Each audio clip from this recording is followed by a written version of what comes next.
আসসালামু আলাইকুম, সবাইকে আমন্ত্রণ জানাচ্ছি আমার দেশ আজকের বিশ্বে। সঙ্গে আছি আমি হুমায়রা নাওচিন। দর্শক, শুরুতেই জানাবো সংবাদ শিরোনাম।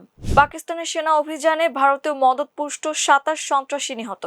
লোহিত সাগরে ইসরায়েলের জাহাজ চলাচলে পূর্ণ নিষেধাজ্ঞা ঘোষণা হুতিদের।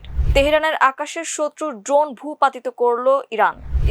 ইরানের নতুন অভিযান অপারেশন নাসর। ৪,৮০০ জনকে বাংলাদেশে পাঠানো হয়েছে, অপেক্ষায় আরও ৮৩৬। শুভেন্দু। উত্তর কোরিয়ায় শি জিনপিং। দর্শক, শুনছিলেন সংবাদ শিরোনাম, এবারে বিস্তারিত। পাকিস্তানের খাইবার পাখতুনখোয়া প্রদেশের উত্তর ওয়াজিরিস্তানের মিরানশাহ এলাকায় দেশটির নিরাপত্তা বাহিনীর টানা ৭২ ঘন্টার গোয়েন্দা ভিত্তিক অভিযানে ভারতীয় মদতপুষ্ট ২৭ জন সন্ত্রাসী নিহত হয়েছে। রবিবার পাকিস্তানের সামরিক বাহিনীর মিডিয়া উইং আন্তঃবাহিনী জনসংযোগ পরিদপ্তর এই তথ্য নিশ্চিত করে। গত ৭২ ঘন্টায় উভয় পক্ষের মধ্যে তীব্র ও তুমুল গুলি বিনিময়ের পর ভারতের মদতপুষ্ট ফিতনা আল খাওয়ারেজ গোষ্ঠীর ২৭ জন খারিজি নিহত হয়েছে। নিহত এই খারিজিদের কাছ থেকে বিপুল পরিমাণ অস্ত্র ও গোলাবারুদ উদ্ধার করা হয়। এরা দীর্ঘদিন ধরে বিভিন্ন সন্ত্রাসী কর্মকাণ্ড এবং নিরীহ বেসামরিক নাগরিকদের টার্গেট কিলিং বা লক্ষ্যবস্তু করে হত্যাকাণ্ডের সাথে সরাসরি জড়িত ছিল। এই সন্ত্রাসী দলটিকে নির্মূল করার মাধ্যমে মিরানশাহের বিশিষ্ট ব্যক্তিত্ব শহীদ মালিক সাইফুল্লাহ দাওয়ারের নৃশংস টার্গেট কিলিংয়ের প্রতিশোধ নেওয়া হয়েছে এবং অপরাধীদের বিচারের মুখোমুখি করা হয়েছে। ওই এলাকায় লুকিয়ে থাকা অন্য খারিজিদের সম্পূর্ণরূপে নির্মূল করতে চিরুনি অভিযান এখনও অব্যাহত রয়েছে। ইসরায়েলের বিরুদ্ধে নতুন করে কঠোর পদক্ষেপ নেওয়ার ঘোষণা দিয়েছে ইয়েমেনের সশস্ত্র গোষ্ঠী হুতি। সোমবার এক বিবৃতিতে তারা জানিয়েছে, লোহিত সাগর, বাব আল মানদেব প্রণালী ও আশপাশের জলপথে ইসরায়েলের মালিকানাধীন বা ইসরায়েল সংশ্লিষ্ট যে কোনো জাহাজ চলাচল করতে পারবে না। হুতিরা বলছে, গাজায় চলমান ইসরায়েলের সামরিক অভিযান এবং ফিলিস্তিনিদের ওপর অব্যাহত হামলার প্রতিবাদে এই নৌ অবরোধ আরোপ করা হয়েছে। একই সঙ্গে তারা ইসরায়েলের বিভিন্ন লক্ষ্যবস্তুতে ক্ষেপণাস্ত্র হামলা চালানোর দাবিও করেছে।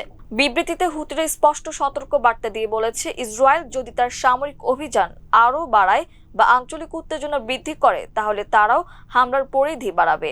গোষ্ঠীটি দাবি করেছে, শুধু ইয়েমেনের স্বার্থেই নয় বরং ফিলিস্তিন, গাজা, ইরান, লেবানন ও ইরাকের জনগণের প্রতি সংহতি জানিয়েই তারা এই অবস্থান নিয়েছে। হুতিরা আরও বলেছে, ফিলিস্তিন, গাজা, ইরান, লেবানন ও ইরাকের জনগণের বিরুদ্ধে অন্যায় ও অবরোধ চলতে থাকলে আমরা চুপ করে বসে থাকব না। প্রতিরোধের অংশ হিসেবে আমাদের অভিযান চলতেই থাকবে। এদিকে রোববার রাত থেকে ইরান ও ইসরায়েলের মধ্যে উত্তেজনা উল্লেখযোগ্যভাবে বেড়েছে। আন্তর্জাতিক গণমাধ্যমের খবর অনুসারে ইরান ইসরায়েলের বিভিন্ন স্থাপনায় একাধিক দফায় ক্ষেপণাস্ত্র হামলা চালিয়েছে। এ সময় হুতিরাও হামলায় অংশ নেওয়ার দাবি করেছে। তেহরানের আকাশে শত্রু ড্রোন ভূপাতিত করেছে ইরান। ইরানের বার্তা সংস্থা মেহের এক প্রতিবেদনে এ তথ্য জানিয়েছে। তবে ড্রোনটির ধরন সম্পর্কে তাৎক্ষণিকভাবে বিস্তারিত কিছু জানানো হয়নি। সাম্প্রতিক যুদ্ধে ইরানের সমন্বিত বিমান প্রতিরক্ষা নেটওয়ার্ক MQ-9 রিপার সহ উন্নত মার্কিন ও ইসরায়েলি ড্রোনের বিরুদ্ধে ব্যাপক সাফল্য পেয়েছে। তাৎক্ষণিকভাবে এ বিষয়ে আর কোনো বিস্তারিত তথ্য পাওয়া যায়নি। এদিকে ইরানের একটি পেট্রোকেমিক্যাল স্থাপনায় আমেরিকান ইসরায়েলি হামলার জবাবে ইসরায়েলের হাইফা শহরে একটি রাসায়নিক কারখানায় ক্ষেপণাস্ত্র হামলা চালিয়েছে IRGC। একই সঙ্গে IRGC সতর্ক করে বলেছে, এই অঞ্চলের বেসামরিক বা জ্বালানি স্থাপনাগুলোতে আরও হামলা চালানো হলে তার বৈশ্বিক পরিণতি ভোগ করতে হবে। ইসরায়েলের বিরুদ্ধে অপারেশন নাসর শুরুর ঘোষণা দিয়েছে ইরানের Islamic revolutionary guard corps IRGC। এই অভিযানের অংশ হিসেবে তারা ইসরায়েলের দুটি গুরুত্বপূর্ণ কৌশলগত বিমান ঘাঁটি নেভাতিম ও তেল নাফে হামলা চালিয়েছে বলে দাবি করেছে। সোমবার সকালে IRGCর অ্যারোস্পেস ফোর্স এই অভিযান শুরু করে। বাহিনীটির জনসংযোগ বিভাগ জানিয়েছে, ১২ দিনের যুদ্ধে নিহতদের স্মরণে ইয়া হায়দার কাররার সাংকেতিক নামে অভিযান পরিচালিত হয়েছে। IRGC বলেছে, ইরানের ৩টি স্থানে অবস্থিত রাডার কেন্দ্রগুলোতে ইসরায়েলের ক্ষেপণাস্ত্র হামলার সরাসরি জবাব হিসেবেই এই অভিযান চালানো হয়েছে। বিবৃতিতে বলা হয়, সর্বশক্তিমান আল্লাহর উপর ভরসা রেখে IRGCর মহাকাশ বাহিনীর সাহসী যোদ্ধারা কয়েক মিনিট আগে অপারেশন নাসর শুরু করেছে এবং নেভাতিম ও তেল নাফেরের মতো কৌশলগত বিমান ঘাঁটির গুরুত্বপূর্ণ কেন্দ্রগুলোকে লক্ষ্যবস্তু করেছে।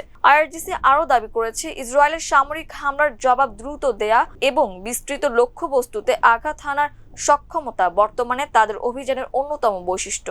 বাহিনীটি জানিয়েছে, সম্ভাব্য বিভিন্ন পরিস্থিতি বিবেচনায় রেখে তাদের সব যুদ্ধ ও অপারেশন ইউনিট সর্বোচ্চ প্রস্তুত অবস্থায় রয়েছে। প্রয়োজন হলে তারা বিভিন্ন ফ্রন্টে আরও বড় ধরনের পাল্টা অভিযান চালাতে প্রস্তুত। প্রসঙ্গত যুদ্ধবিরতি লঙ্ঘন করে রোববার লেবাননের রাজধানী বৈরুতে ব্যাপক হামলা চালায় ইসরায়েল। এর জবাবে ইসরায়েলের উত্তরাঞ্চলে মিসাইল ছুড়ে তেহরান। রোববার রাতে ইসরায়েলে হামলার পর ইরানের ইসলামিক বিপ্লবী গার্ড এক বিবৃতিতে বলেছিল তারা যুদ্ধবিরতি লঙ্ঘনকে আর সহ্য করবে না। এর অংশ হিসেবেই মিসাইল ছোড়া হয়েছে। ইরানের এ হামলার পর সোমবার পাল্টা হামলা চালিয়েছে ইসরায়েল। ইরানের বিভিন্ন গুরুত্বপূর্ণ শহরে বিস্ফোরণের শব্দ শোনা গেছে, তবে কোনো হতাহতের খবর পাওয়া যায়নি।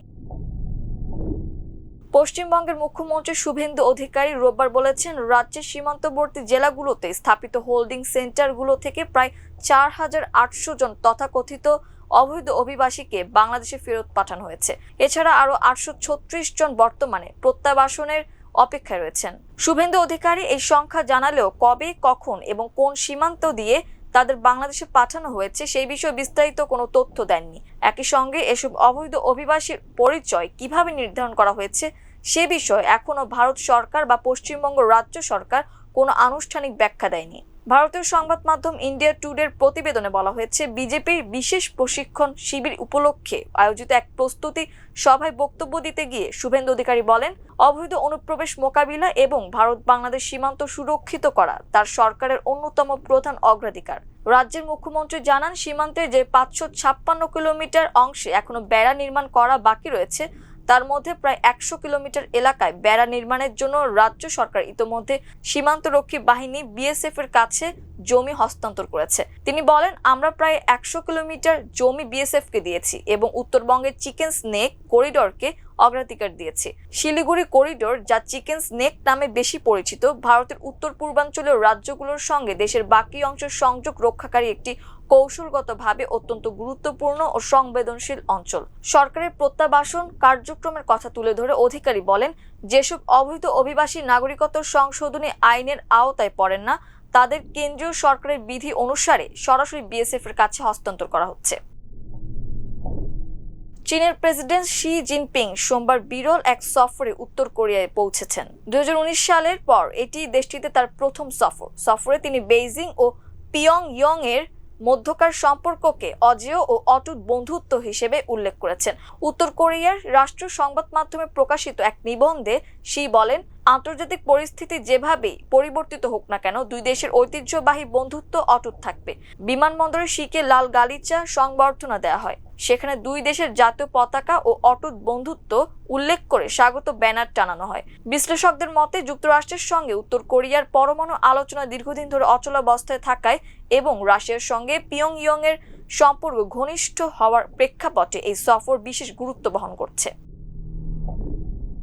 দর্শক, এই ছিল আমার দেশ আজকের বিশ্বে। এতক্ষণ আমাদের সঙ্গে থাকার জন্য অসংখ্য ধন্যবাদ। আল্লাহ হাফেজ।